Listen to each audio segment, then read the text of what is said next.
민족의 화해와 일치를 위한 기도의 날 복음 낭독하도록 하겠습니다. 마테오가 전한 거룩한 복음입니다. 그때 예수님께서 제자들에게 말씀하셨다. 너희 가운데 두 사람이 이 땅에서 마음을 모아 무엇이든 청하면 하늘에 계신 내 아버지께서 이루어 주실 것이다. 두 사람이나 세 사람이라도 내 이름으로 모인 곳에는 나도 함께 있기 때문이다.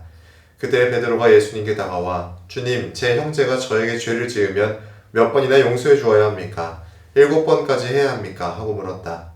예수님께서 그에게 대답하셨다. 내가 너에게 말한다. 7번이 아니라 77번까지라도 용서해야 한다. 주님의 말씀입니다. 그리스도님 찬미합니다. 찬미 예수님. 네, 오늘은 민족의 화해와 일치를 위한 기도의 날입니다. 무엇을 기념하는 날인지 우리나라 국민이라면 모를 리 없는 날이죠. 우리나라에서 같은 민족끼리 이념으로 인해서 피를 흘리며 싸우기 시작한 날, 6.25 전쟁 시작한 날이죠. 이 비극의 역사가 아직도 우리에게 영향을 주는 것은 자명한 일입니다.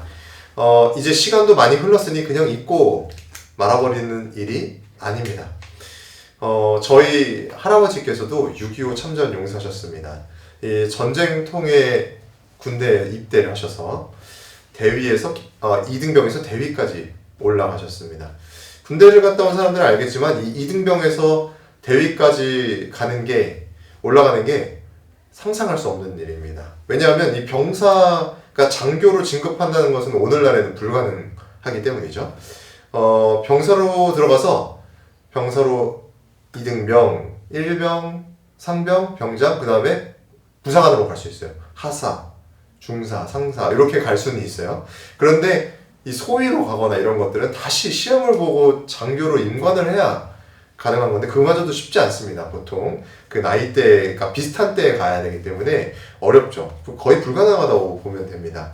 그런데 이 병사로 들어가서 할아버지께서는 장교로 가셨으니까 이게 전쟁 때만 가능한 일이다라고 말씀을 해주셨습니다. 왜 그럴까요?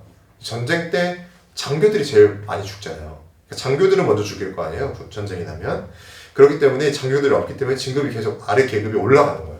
그래서 대위까지 올라갔다고 말씀해 주셨습니다. 제가 언젠가 학생 때 아주 중학교 때인 것 같아요. 중학교 때 정도에 이제 사회 배우고 6.25 전쟁이 나는 거 배우잖아요. 역사 이런 거 배우면서 할아버지께 전쟁에 관한 이야기를 해달라고 한 적이 있습니다. 할아버지께서는 낙동강 전투에서 어떻게 싸웠는지, 그리고 어떻게 인천 상륙작전 이후에 반격해서 올라갔는지 이런 이야기들을 나름대로 상세하게 해주셨습니다. 그 전쟁 이야기가 저에게는 영화 같은 스토리라서 단순히 신기하면서 들었던 기억이 있습니다. 그런데 이제 집에 와서 돌아오는 길에 아버지랑 차 타고 돌아올 거잖아요. 가족들이 같이 오니까. 근데 아버지가 아버지께 꾸지람을 들었어요. 왜 그러냐면 사람들하고 싸우고 죽이고 한 기억이 어떻게 유쾌한 기억일 수 있겠냐. 왜 그런 질문을 하느냐. 이렇게 혼났던 기억이 있습니다. 지나고 보니까 맞아. 참 어리숙한 질문이고 생각이었다라는 것을 느낍니다. 할아버지께 죄송하기도 하고요. 전쟁은 우리 국민 모두의 심연에, 우리 국민뿐만 아니겠죠. 전쟁이라고 하면 모든 사람들 심연에 공포로 자리 잡고 있습니다. 누구도 전쟁 좋아하지 않죠. 좋아할 수도 없고요. 다시는 일어나지 말아야 한다는 우리 국민들에게는 그런 사건입니다.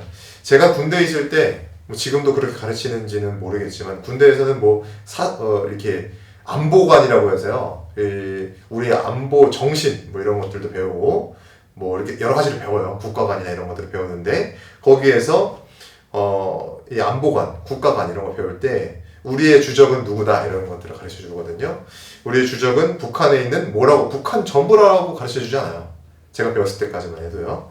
뭐라고 가르치냐면 북한에 있는 당, 정, 군이라고 배웠습니다. 맞죠? 그렇게 배웠죠? 북한의 일반 주민들이 우리의 적이 될 수 없죠. 그쵸? 그들도 우리 같이 똑같은 소시민입니다. 동시에 한민족이라는 사실도 잊어서는 안 될 것입니다. 우리의 형제라는 거죠. 오늘 민족의 화해를 위해서 기도하며 주님의 말씀을 다시금 되새기면 좋겠습니다. 오늘 복음에서 예수님께서 해주셨던 말씀, 내가 너에게 말한다. 7번이 아니라 77번까지라도 용서해야 한다. 정말 77번만 용서하는 게 아니라 우리 민족의 화해를 위해서 끊임없이 용서하고 화해해야 할 것입니다. 이것이 진정으로 주님께서 원하시는 일입니다. 여러분도 서로 용서하십시오. 아멘.